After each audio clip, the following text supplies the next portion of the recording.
اعوذ باللہ من الشیطان الرجیم بسم اللہ الرحمن الرحیم الحمدللہ الذی ہدانا لہذا وما کننا لنہتدی لولا ان ہدانا اللہ، یعنی تمام تعریفیں اللہ رب العزت کے لیے ہیں جس نے ہمیں ہدایت کی راہ دکھائی، اور اگر اللہ ہمیں اس کی راہ نہ دکھاتا تو ہم کچھ بھی کر نہ پاتے۔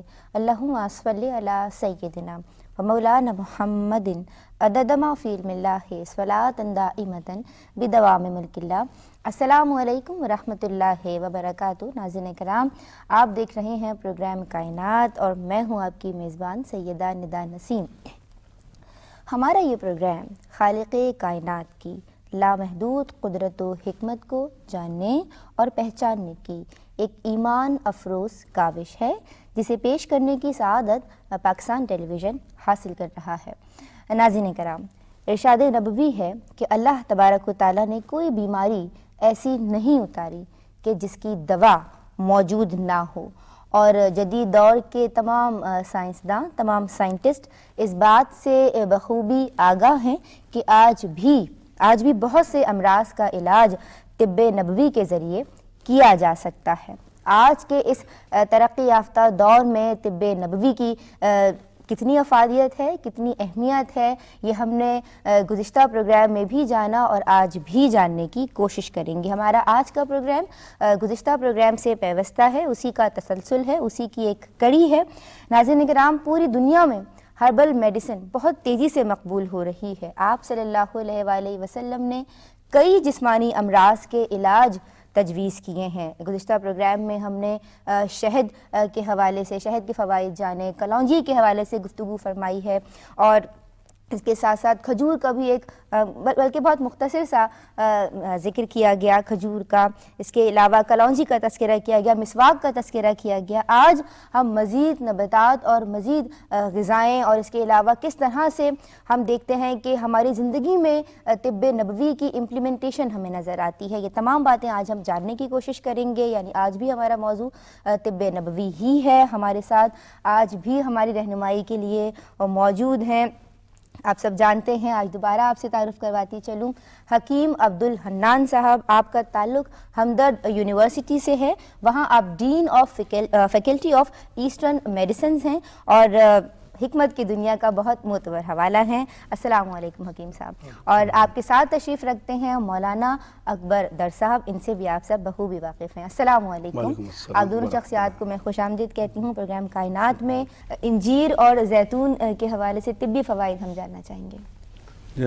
انجیر بھی غذا ہے اور بہت اس میں غذائیت اور تقویت موجود ہے، لیکن ساتھ ساتھ امراض میں بھی مفید ہے۔ سب سے زیادہ تو ہاضم اور ورموں کو تحلیل کرنے کی اس میں خوبی ہے۔ پھر لیور فنکشن جو ہے یا جگر کو طاقت دینا، یا جگر پر اگر ورم ہو تو اس کو دور کرنے کے لیے بھی بہت مفید ہے اور مختلف طریقوں سے استعمال کرایا جاتا ہے۔ پھر اسپلین یا تحال اگر بڑی ہوئی ہو تو اس کو اپنی جگہ پر واپس لانے کے لیے انجیر کا مشورہ دیا جاتا ہے کہ انجیر استعمال کیا جائے۔ اس میں ادویہ کی تاثیر تو اپنی موجود ہے اور غذائیت بھی، اسی لیے اس سے دوائیں، شربت بھی بنائے جاتے ہیں، معجین بھی بنائی جاتی ہیں۔ انجیر کی تاثیر بھی زیتون کی طرح گرم ہی ہے؟ جی ہاں، یہ بھی مزاجاً تھوڑا سا گرم ہے۔ حکیم صاحب، مجھے یہ بتائیے گا کہ کیا نباتات کے ذریعے جو علاج کیا جا رہا ہے اس کو علاج بالغذا کہا جا سکتا ہے؟ کل اس کو تو علاج بالغذا نہیں کہہ سکتے۔ اصل میں طب میں دو درجے کر دیے گئے ہیں دوا کے، ایک دوائے غذائی اور ایک غذائے دوائی۔ اچھا۔ تو غذائے دوائی تو وہ ہے وہ چیزیں جو کہ زیادہ تر تو غذا میں استعمال ہوتی ہیں، کبھی کبھی انہیں دوا کے طور پر بھی کر لیتے ہیں، جیسے دودھ ہے یا گندم یا جو یا مسور یا چنا یا اور بہت سی ترکاریاں، سبزیاں جو کہ دراصل تو غذا ہیں لیکن کبھی کبھی ان کو دوا کے طور پر بھی استعمال کر لیتے ہیں۔ لیکن ایک گروپ ایسا ہے جو کہ زیادہ تر دوا میں استعمال ہوتا ہے، کبھی کبھی ان کو غذا کے طور پر بھی استعمال کر لیتے ہیں۔ تو اس طرح سے الگ درجہ بندی کر دی گئی ہے۔ ہم کل نباتی ادویہ کو غذا ہم نہیں کہہ سکتے یا دوائے غذائی نہیں کہہ سکتے، اس طرح سے اس میں تفریق کی گئی ہے۔ جی مولانا صاحب، آپ کی جانب آنا چاہوں گی، کیا قرآن اور احادیث میں بیان فوائد کی روشنی میں انسان اپنا علاج خود کرنے کی کوشش کر سکتا ہے؟ دیکھیں، قرآن کریم و فرقان حمید نے جن چیزوں کا ذکر کیا ہے، اب ان کو جو ہے وہ اگر کسی ماہر طبیب سے مشورے کے بعد استعمال کیا جائے جی تو وہ زیادہ فائدہ مند ہے، چونکہ انسان کو اپنی بیماریوں کا خود ذاتی طور پر ادراک تو نہیں ہوتا کہ اس بیماری کی نوعیت کیا ہے اور اس بیماری کے لیے جو ہے وہ جسم میں کون سی کیمیائی تبدیلیاں ہو رہی ہیں اور اس میں کون سی چیز جو ہے وہ مفید ثابت ہوگی اور کس طریقے سے مفید ثابت ہوگی۔ ایک ہی مرض ہوتا ہے لیکن ایک مریض اس مرض میں جو ہے وہ مختلف مریضوں پر مختلف دوائیں استعمال ہوں گی، تو اس لحاظ سے جو ہے وہ اگر اپنے طور پر وہ کرتا ہے تو وہ یقیناً اس میں جو ہے وہ کچھ چیزیں تو بتا دی گئی ہیں، لیکن حضور نبی اکرم صلی اللہ علیہ وسلم نے جیسے حضرت علی کا میں نے ذکر کیا تھا گزشتہ پروگرام میں کہ ان کو جو ہے فرمایا کہ آپ کو آشوب چشم ہے، اس لیے جو ہے وہ ایسی صورت میں فوری طور پر کھجوریں استعمال نہیں کریں زیادہ، اور چونکہ اس میں تکلیف کے بڑھنے کے، تو آپ تو تمام چیزوں کے جو ہے وہ جاننے والے تھے، لیکن اب ہر شخص تو جو ہے وہ اپنے طور پر تو اس کو نہیں کر سکتا کہ صاحب کون سی چیز کس وقت میں کس طور پر استعمال کرنے میں جو ہے مفید ہے یا مضر ہے، تو اس کو چاہیے کہ کسی اچھے طبیب سے جو ہے وہ رہنمائی حاصل کریں، اور اس کو قرآن کریم منع نہیں کرتا ہے۔ قرآن کریم جو ہے وہ ہمیشہ جو ہے اس بات کی دعوت دیتا ہے کہ اگر تم نہیں جانتے تو صاحبان علم سے رجوع کرو، یعنی اپنا علاج خود نہیں کرنا، کسی ماہر یہ طبیب سیلف سے میڈیکیشن پوچھنا، جو ہے، یہ سیلف میڈیکیشن جو ہے یہ مناسب نہیں ہے۔ اس کی تھوڑی سی ہمیں، جی بالکل، کیونکہ حضور نبی کریم صلی اللہ علیہ وسلم کی ذات جو ہے تو کلام پاک کی ایک تشریح ہے، اور آپ نے پوری طرح سے اس کے ذریعے سے اپنی احادیث اور عمل کے ذریعے سے ہمیں بتلایا کہ کس طرح سے کیا چیز مفید ہو سکتی ہے۔ تو آپ نے بھی صحابہ کو بعض امراض میں، بعض تکالیف میں طبیب کے پاس بھیجا اور مشورہ دیا ہے کہ تم جاؤ اور حارث بن کلدہ الثقفی اس سے علاج کراؤ۔ حارث بن کلدہ الثقفی اس زمانے کا بہت مشہور طبیب تھا اور بہت طویل عمر اس نے پائی تھی، اور آخر تک اسلام بھی قبول نہیں کیا، وہ غیر مسلم تھا، لیکن یہ کہ اس کی اپنی مہارت کیونکہ طب میں تھی، تو حضور نے نہ صرف یہ کہ اس کے پاس جانے کا اور اس کو سے علاج کرانے کا مشورہ دیا، حالانکہ آپ کے علم میں ہر بیماری اور اس کا علاج اور سب کچھ، اور اللہ تعالیٰ کی طرف سے رہنمائی بھی آپ کو حاصل تھی، مگر ایک اصول متعین کرنے کے لیے، ایک طریقہ بتلانے کے لیے کہ کن چیزوں کی ضرورت کسی ماہر سے مشورہ کر کے کرنے کی ہے اور کہاں کچھ از خود کیا جا سکتا ہے، تو ایسی مثالیں موجود ہیں کہ آپ نے طبیب کے پاس بھیج کر علاج کرایا۔ یہ بات بھی ٹھیک ہے کہ ہمیں پتہ تو ہے کہ یہ چیز کس لیے فائدہ مند ہے، لیکن اس کا طریقہ استعمال ہم نہیں جانتے بہتر۔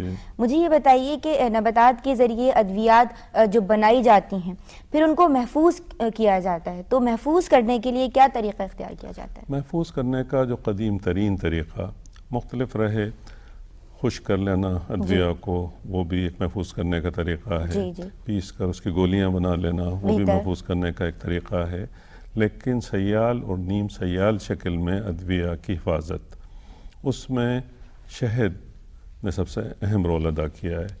شہد بہت اچھا ایک پریزرویٹو ہے، یہاں تک بھی کہ پرانے زمانے میں جو نوابین کا اس کا بھی جو تذکرہ ہو رہا تھا، انہیں اگر پورے سال آم کھانے ہوتے تھے تو تازہ آم شہد میں رکھ دیتے تھے، اچھا، اور جب موسم نہیں ہوتا تھا تو آم اس میں سے نکال کر کھائے جاتے تھے، کیونکہ شہد میں جو چیز ڈال دی جائے وہ خراب نہیں ہوتی۔ تو ادویہ کے بھی صفوف بنا کر اور اسے شہد میں ملا کر انہیں محفوظ کر لیا جاتا تھا، یا یہ کہ شہد بہت گراں ہوا اور جب نہیں مل رہا تو شکر کا قوام بھی اسی ڈینسٹی پر اتنا ہی گاڑھا تیار کر کے جیسا کہ شہد ہوتا ہے، بعض جگہ نصف شہد اور نصف شکر یا خالی شکر ملا کر، اور پہلے بھی بعض دوائیں شکر سے بھی بنتی تھیں، تو شکر کو پریزرویٹو کے طور پر استعمال کیا جاتا رہا۔ پھر مزید احتیاط کے طور پر اس میں یہ ستہ لیمو کہ تھوڑی سی ترشی رہے، اس میں امکان کم ہوتا ہے بیکٹیریل گروتھ کا یا فنگل گروتھ کا، اور اس میں یہ اس کا لوبان کا ست وغیرہ یہ شامل کر کے اس سے بھی محفوظ کیا گیا، بعض دواؤں کے سرکے سے محفوظ کیا گیا، اور تازہ پھل ان کے رس، پہلے تو ڈی فریزر اور فریج نہیں موجود تھے کہ ان کو محفوظ کر کے اس طرح رکھا جا سکتا، تو ان کو پکا کر ان کے رسوں کو اتنا گاڑھا کر لینا جو کہ رب یا ست کہلاتے تھے کہ وہ شہد کی طرح گاڑھے ہو جائیں. پھر وہ تمام سال رکھے رہتے تھے، جب ضرورت ہے تو ان کو لے کر اور استعمال کر لیا جائے. اس طرح سے بھی ادویہ کو محفوظ کیا گیا، اور ان کا سد بنا لینا وہ بھی ایک محفوظ کرنے کا اپنا طریقہ تھا. تو بہت سے طریقے ان کو محفوظ کرنے کے رہے ہیں، اور اس سے ادویہ محفوظ رہتی ہیں اور خراب نہیں ہوتی. مولانا صاحب مجھے یہ بتائیے گا کہ احادیث میں بیان کردہ مختلف جڑی بوٹیوں کے فوائد کو سائنسی طور پہ پرکھنے کی کوشش کی جاتی ہے، تو اس تحقیق کو اسلام کس نگاہ سے دیکھتا ہے؟ سائنس کا ایک اصول ہے کہ سائنس ایک نظریہ پیش کرتی ہے. سائنس کے معنی علم کے اور عقل کے ہی ہیں. جی. تو وہ ایک نظریہ اس نے پیش کیا، اس نظریے کو مشاہدات اور تجربات کی روشنی میں اس نے پرکھا. جب وہ مشاہدات اور تجربات پر پورا اتر گیا تو اب اس کو وہ قانون بنا دیتے ہیں. قانون اٹل ہوتا ہے. تو اسلام گزشتہ اقوام کے حالات اور واقعات کو قرآن کریم اگر اٹھا کر دیکھیں آپ، تو اس میں جو گزشتہ اقوام کے حالات کو، واقعات کو، انہوں نے کیا کیا جو ہے وہ اچھے کام کیے، کیا برائیاں کی، کن وجوہات پر ان پر عذاب نازل ہوا، کن وجوہات کی بنا پر ان کو انعام و اکرام سے نوازا گیا، تو یہ ان کا تذکرہ کرتا ہے. اب وہ ایک نظریہ اس نے پیش کیا کہ بھئی یہ اچھائی ہے، یہ برائی ہے. اس برائی اور اچھائی کا ایک اس نے جو ہے اصول بتا دیا کہ ان اقوام نے یہ اعمال انجام دیے. اب اس کے نتیجے میں ان کے ساتھ یہ سلوک روا رکھا گیا. اب اگر تم بھی یہ کام کرو گے تو تمہارے ساتھ بھی یہی سلوک ہوگا. تو وہ اس نے قانون بنا دیا. اب جو قانون ہے وہ اٹل ہے اس کا، قرآن کریم کا. تو وہ خود سائنٹیفک طریقے سے جو ہے وہ ایک کام سر انجام دے رہا ہے، اور ہمیں سائنسی عقلی. پھر قرآن کریم دیکھیں بار بار کہتا ہے افلا تعقلون، افلا یتدبرون، افلا یتفکرون. کیا فکر سے کام نہیں لیتے، غور سے کام نہیں لیتے، تدبر سے کام نہیں لیتے؟ تو یہ فکر، غور، تدبر ہے کیا؟ یہ دراصل علمی اور عقلی جو دلائل ہیں، تو وہ ان چیزوں کو جو ہے قرآن کریم جو ہے ذکر کرتا ہے. تو اسلام سائنسی اصولوں کے خلاف نہیں ہے، اور وہ کہتا ہے کہ عقل سے کام لو، فکر سے کام لو، تدبر سے کام لو. اس لیے یہی غور، فکر، عقل جو ہے، تدبر جو ہے، یہ سائنس ہے. آپ دیکھیں کہ کھجور پر تحقیق ہوئی، انجیر پر تحقیق ہوئی، زیتون پر تحقیق ہوئی، سیب پر تحقیق ہوئی، انار پر تحقیق ہوئی. یہ جو سب قرآن کریم میں ان کا ذکر موجود ہے. تو یہ ان تمام چیزوں میں جو فوائد ہیں وہ آج جو ہے وہ بہت ساری چیزیں جو ہیں ان کو آپ کے سامنے رکھتے ہیں. ان میں سے بہت سی ایسی ہے جو ملٹی وائٹامن ہے، اس کے اندر وائٹامن کا ذخیرہ موجود ہے، اور آپ جو ہے وہ اس کے استعمال کو جو ہے وہ اگر مستقل طور پر رکھیں گے اور ان اصولوں کے تحت رکھیں گے کہ جو طبی فوائد اس میں موجود ہیں ان کو کس طریقے سے استعمال کرنا ہے، تو اس سے پھر آپ کو جو ہے وہ بہت زیادہ فوائد بھی حاصل ہوں گے. اور اسلامی طریقہ جو ہے اس میں جو ہے وہ اگر کسی چیز کو آپ سائنسی انداز میں لے کر آئیں گے. اسلام دیکھیں آپ کو کہتا ہے کہ الطہارۃ نصف الایمان ہے، کہ صفائی نصف ایمان ہے. تو صفائی صرف یہ نہیں ہے کہ آپ کی جسمانی صفائی ہے یا جو ہے وہ آپ کے روحانی اعمال کی صفائی ہے، بلکہ صفائی اس نے ہر جگہ آپ کو کہا ہے کرنے کے لیے. تو آپ جب ادویات بناتے ہیں، ادویات کو پریزرو کرتے ہیں، ادویات کا استعمال کرتے ہیں، اس کے اندر بھی جو ہے آپ کو ان تمام اصولوں کو جو ہے مد نظر رکھنا ہے. تو اس میں کہیں سائنٹیفک جو ہے طریقے کو ڈینائی نہیں کیا گیا. اور اسی طریقے سے جو ہے وہ سائنسی طور پر اگر کوئی شخص جو ہے وہ ان کے اجزاء کو معلوم کرتا ہے، آج یہ جتنی بھی ادویات استعمال ہو رہی ہیں یا جو احادیث نبویہ میں، طب نبوی میں جن غذاؤں کا، جن دواؤں کا استعمال کا طریقہ بتایا گیا ہے، اس کو سائنسی اصولوں پر جب پرکھا گیا تو وہ حضور نبی اکرم صلی اللہ تعالی علیہ وسلم کی صداقت اور آپ کے بتائے ہوئے اصولوں کو جو ہے انہوں نے تسلیم کیا کہ یہ بہت زیادہ جو ہے وہ مفید اور کارآمد ہیں. واقعی جو فوائد بتائے گئے ہیں وہ اس میں پائے جاتے ہیں. حکیم صاحب، ہربل میڈیسنز بہت تیزی سے مقبول ہو رہی ہیں. آج کا انسان بہت تیزی سے ان کی جانب بڑھ رہا ہے، اس طریقہ علاج کی جانب. مجھے یہ بتائیے کہ کیا آج کا انسان قدامت کی طرف تو نہیں واپس لوٹ رہا؟ نہیں، دیکھیے ہربل میڈیسن کب استعمال نہیں ہوتی رہی کیونکہ ہم یہ کہیں کہ اب انسان قدامت کی طرف جا رہا ہے. میں خاص پہلے دن سے آج تک ہربل میڈیسن کا استعمال کبھی ختم نہیں ہوا. ایلوپیتھک دوائیں دراصل جو بنائی جاتی ہیں ان کی اکثریت وہ نباتات سے ہی یا قدرتی دواؤں سے ان کو حاصل کیا جاتا ہے.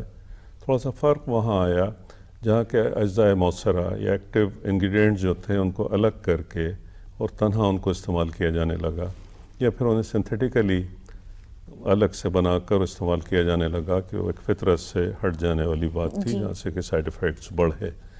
ورنہ یہ کہ ایلوپیتھک کی ادویہ جو ہیں یا اور جو دوسرے طریقہ علاج ہیں، وہ ہومیوپیتھی ہو یا دوسری ہو، سب کی بنیاد تو ہربل میڈیسن پر ہی ہے، اور وہیں سے ادویہ بنائی جاتی ہیں۔ ان کو استعمال کرانے کے طریقے اور ان کو استعمال کرانے کے سلسلے میں بنیادی فلاسفی کیا ہے، وہاں فرق آ جاتا ہے۔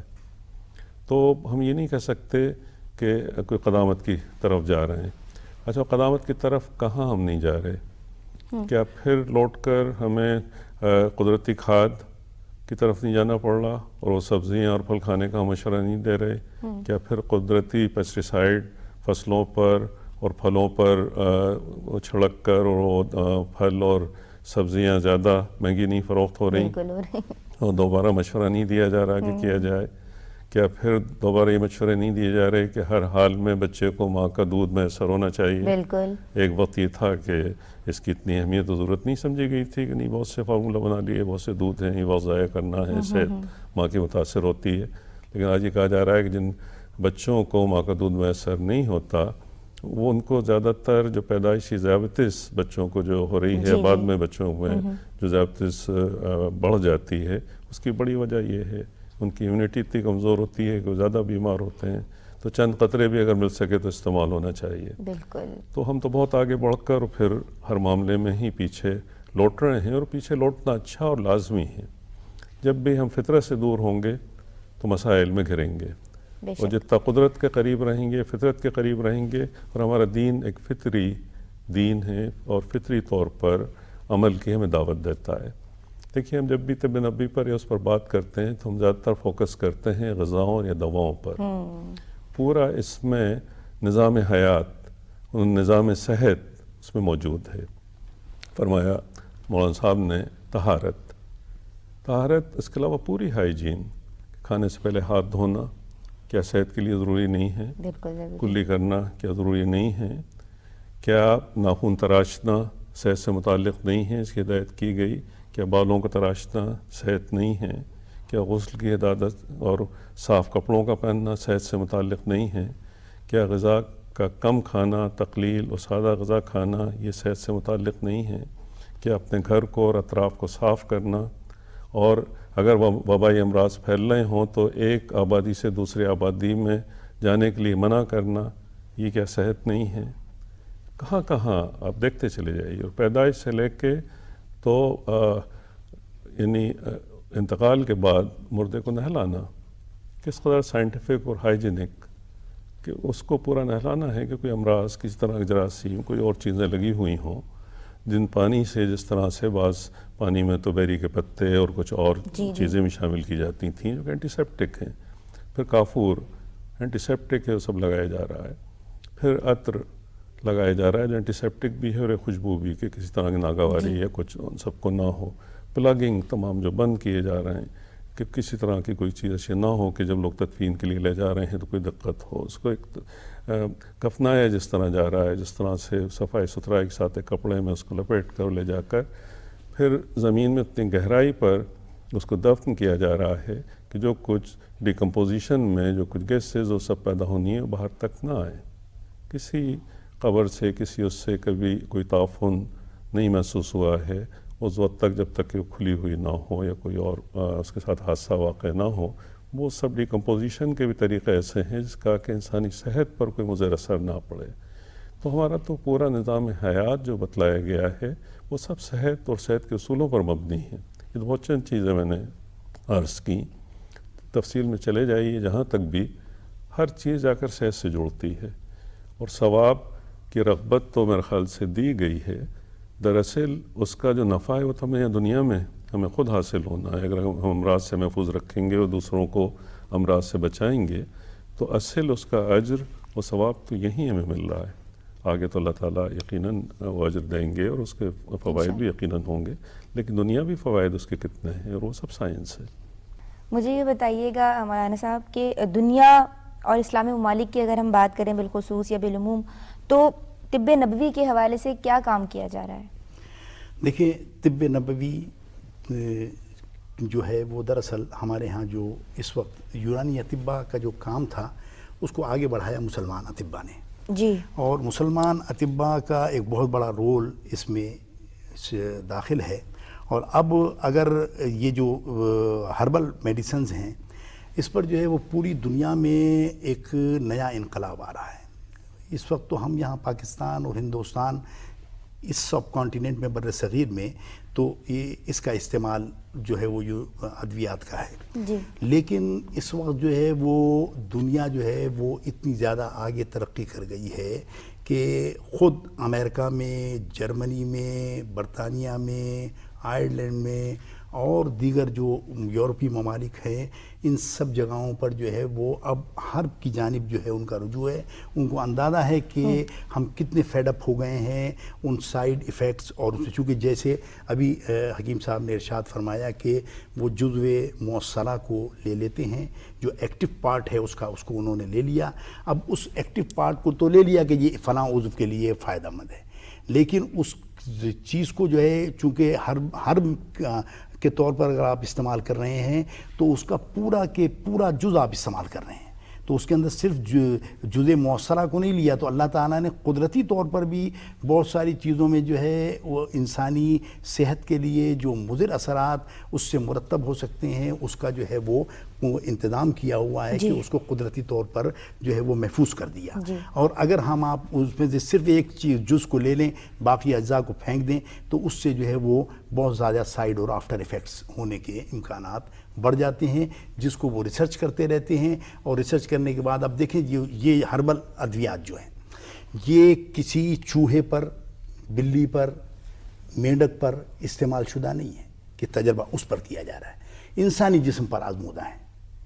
اور اس کے اثرات جو ہے وہ انسانی جسم کے لیے کیا رہے ہیں. اب انسان کا مزاج اپنی جگہ پر ہے، انسان کی جو ساخت ہے وہ اپنی جگہ پر ہے. تو اس لحاظ سے ہربل میڈیسن پر جو اس وقت دنیا لوٹ رہی ہے، جیسے آپ نے حکیم صاحب سے ایک بات ابھی استفسار کی تھی کہ صاحب جو ہے وہ کہیں ہم قدامت کی طرف تو نہیں جا رہے ہیں، تو قدامت کی نہیں بلکہ ہم فطرت کی طرف جا رہے ہیں. میں بہت مشکور و ممنون ہوں آپ دونوں شخصیات کی کہ آپ کی موجودگی ہمارے لیے باعث رہنمائی بنی. اسی کے ساتھ ندا نسیم کو اجازت دیجیے. فی امان اللہ. السلام علیکم ورحمۃ اللہ.